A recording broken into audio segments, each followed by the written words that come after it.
盘一盘乐福的下家，据美记报道，爵士决定在25-26赛季继续留有尼昂。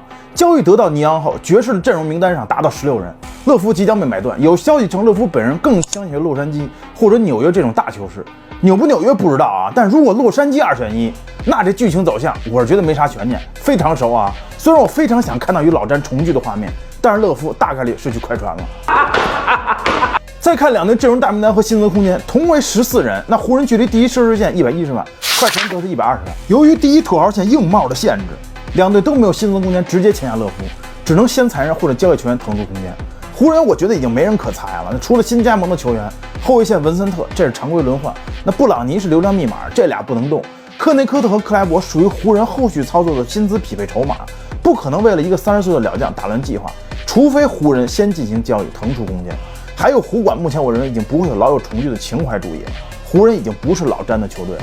那阵容上两支球队肯定都需要一个空间型内线，但是36岁的乐福对于目前湖人而言，真不一定有克莱伯好用。快船如果得到乐福，除了能起到截胡湖人的效果，还能给快船提供3分火力，为快船提供丰富的战术弹性和比赛经验。那代价就是快船的阵容更老了。